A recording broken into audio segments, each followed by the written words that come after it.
Bonjour à tous, de Selftrade à Poweo, en passant par Agrogénération, il a créé pas moins de 5 sociétés au cours des 15 dernières années. Et depuis peu, il a pris un virage plus politique au sein de l'UMP. À un peu plus de 2 mois des municipales, il vient de faire sensation en présentant une liste dissidente face à Nathalie Kosciusko-Morizet pour la mairie de Paris. Bonjour Charles Beigbeder. Bonjour, merci de votre invitation. Vous avez choisi d'appeler votre liste dissidente Paris libéré. C'est libéré des socialistes ou libéré de Nathalie Kosciusko-Morizet? Libéré des socialistes. Paris est humilié par rapport aux autres grandes villes internationales comme New York et Londres qui connaissent un développement qui les transforme en ville métropole grâce d'ailleurs à des maires managers issus de la société civile comme Michael Bloomberg à New York, Boris Johnson à Londres. Et donc nous voulons libérer Paris de son clientélisme, de sa politique politicienne, de sa fiscalité oppressante puisque les impôts ont augmenté de 40% en 12 ans. Voilà, Paris libéré, c'est Paris réveillé aussi. C'est Paris réveillé.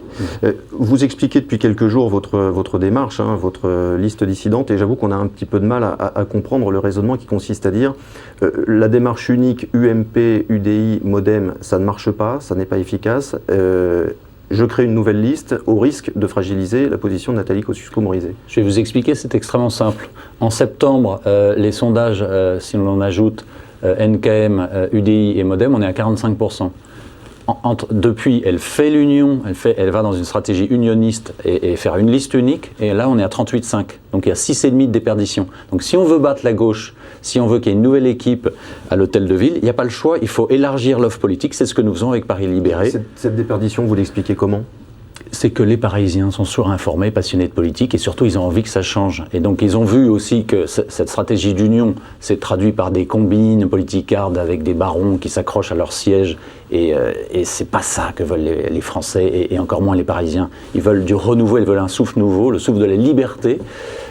Et ça ne peut venir que des citoyens eux-mêmes. C'est pour ça que Paris Libéré, qui se fonde à fond sur la société civile, sur des principes simples de transparence, d'équité, de non-parachutage, de non-cumul des mandats, eh bien, ça marche, ça prend, et on va mobiliser les Parisiens qui s'apprêtaient peut-être à s'abstenir, voire à manifester leur mauvaise humeur, leur ras-le-bol dans un vote extrême, et bien de tout faire pour qu'il y ait une alternance le 30 mars prochain. Alors aujourd'hui, vous en êtes où sur les 20 arrondissements de Paris? Vous avez une tête de liste dans chacun de ces arrondissements?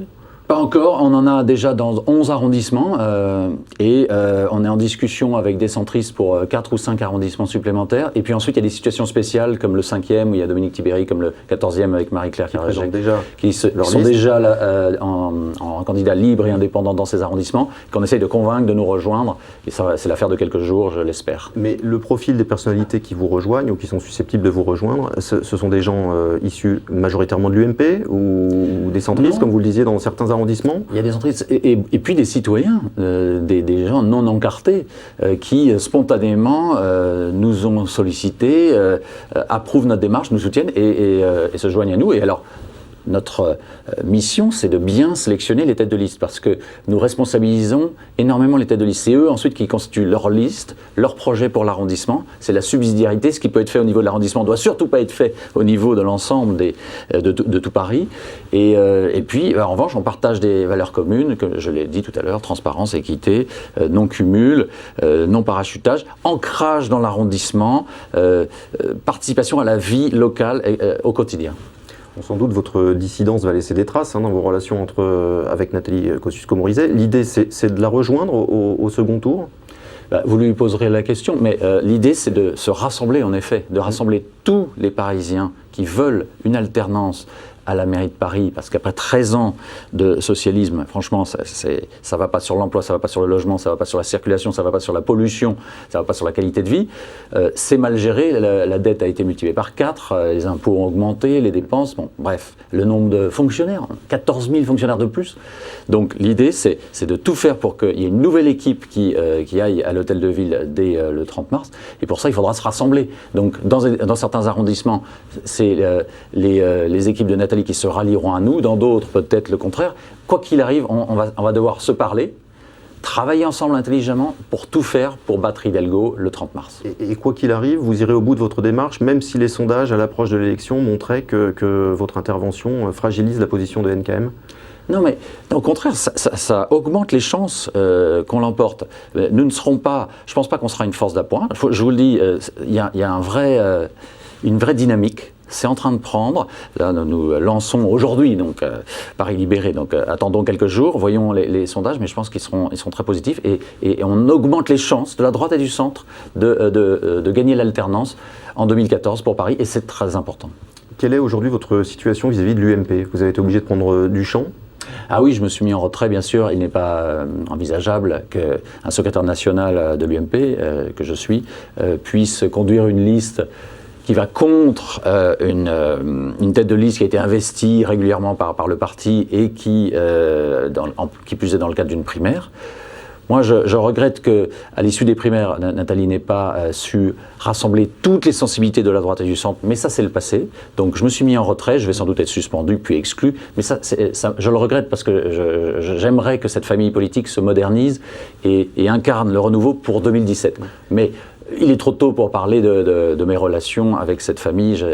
Le temps fera son œuvre. Quoi qu'il arrive, l'objectif aujourd'hui, c'est Paris, c'est l'alternance à l'Hôtel de Ville et je m'y emploie. Et tous ensemble, je pense que c'est encore possible. On va réveiller cette campagne qui était un peu endormie et Hidalgo va commencer à comprendre son problème. Vous parliez à l'instant de sensibilité. Pour qu'on vous situe bien au sein de l'UMP, vous vous sentez proche de quel courant? Alors, je suis...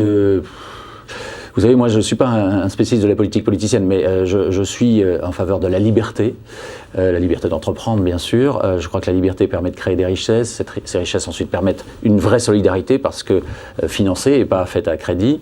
Je suis aussi fier d'être français. Je suis un patriote. Donc, si vous me demandiez de me définir, je dirais je suis libre et de France. Et donc, c'est vrai, j'ai noué des contacts et des liens d'amitié avec Jean-François Copé et aussi avec la droite forte, qui est la motion de Guillaume Pelletier et Geoffroy Didier, qui est le mouvement qui a fait le meilleur score lors des élections du 18 novembre, les fameuses de 2012, au sein de l'UMP.